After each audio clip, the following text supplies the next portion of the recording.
கையடக்க கைபேசியில் உங்களை மகிழ்விக்க Tiruppur Vijay channel. 1/2 kilo chicken எடுத்துருக்கோம். அதை வந்து ஃபஸ்ட்டு நல்லா வாஷ் பண்ணிக்கணும் மஞ்சத்தூள் போட்டு. அதுக்கப்புறமா என்னென்ன ஆட் பண்ணணும்னு நான் லைனாக சொல்கிறேன். கார்ன்ஃப்ளவர் மாவு முதல்ல ஆட் பண்ணிக்கலாம். ஒரு 2 ஸ்பூன் போடுங்க போதும். ரொம்ப கார்ன்ஃப்ளவர் மாவு போட்டிங்கன்னா நல்லா இருக்காது.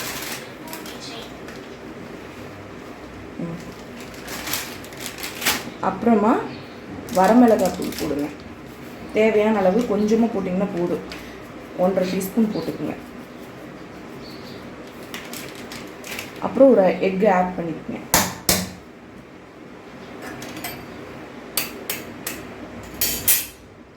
எக்கு வந்து எதுக்கு ஆட் பண்ணுறோம்னா சிக்கன் வந்து ஜூஸியாக இருக்கும், அதுக்காக.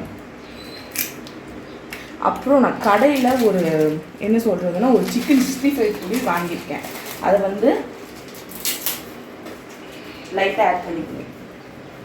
ஏன்னா நம்ம வந்து இதில் வந்து இதெல்லாம் போட போகிறதில்ல, இது கேசரி பவுட்ரு இதெல்லாம் ஆட் பண்ண போகிறதில்ல. அதனால் நம்ம கடையில் வாங்குகிற ஒரு சில்லி பவுடர் கொஞ்சம் ஆட் பண்ணிக்கோங்க. அப்புறம் தயிர்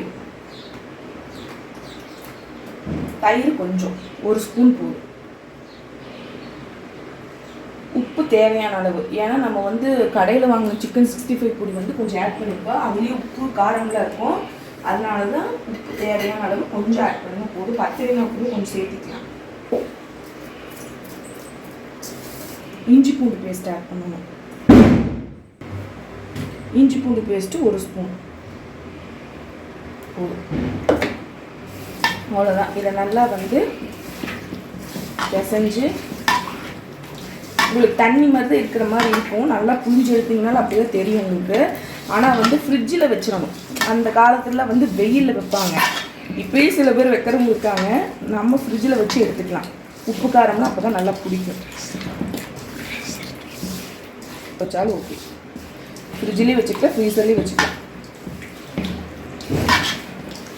உப்பு காரம் பார்த்துக்குங்க. பாருங்கள், நான் சில்லி அப்படியே விரைவி வச்சுருந்தேன். ஒரு 2 மணி நேரம் இருக்கும். நான் ஃப்ரீசரில் வச்சுட்டேன். நல்லா உப்பு காரம் முடிச்சு எப்படி இருக்கு பாருங்கள்.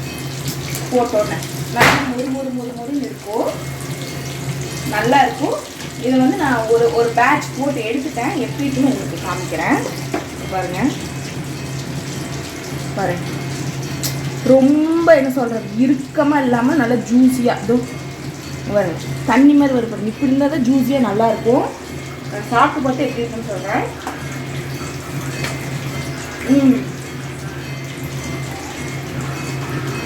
உண்மையாக சொல்கிறேன், ரொம்ப ரொம்ப ரொம்ப ரொம்ப சூப்பராக இருக்கும். உப்பு காரம் எல்லாமே கரெக்டாக இருக்குது. நீங்களே இது மாதிரி சாப்பிட்டு எப்படி இருக்குன்னு எனக்கு சொல்லுங்கள். என்ன சொல்கிறது எந்த கேசரி பவுடருன்னு எந்த அஜினமோட்டோ எதுவுமே ஆட் பண்ணல. ஆனால் கலர் பாருங்க எப்படி இருக்கு. இது ஏன் இந்த கலர் வருதுன்னு நான் சொல்லட்டா. இந்த கலர் வந்து நம்ம நல்லா வேக வச்சோம்னா ஆட்டோமேட்டிக்காக அந்த கலர் வரும். கருக்குனதுங்கிறது வேற, பொன்னிறமாக இருக்கிறதுங்கிறது வேறு. பாருங்கள், இதெல்லாம் பொன்னிறமாக இருக்கிறது. இதை விட்டு ஒரு 5 நிமிஷம் விட்டோம்னா அதை கருகி போகிறது. இந்த அளவுல எடுங்க, சாப்பிடுங்க, ஹாப்பியாக லைஃப்பை ரன் பண்ணுங்க. ஹாப்பி தீபாவளி. கையடக்க கைபேசியில் உங்களை மகிழ்விக்க திருப்பூர் விஜய் சேனல்.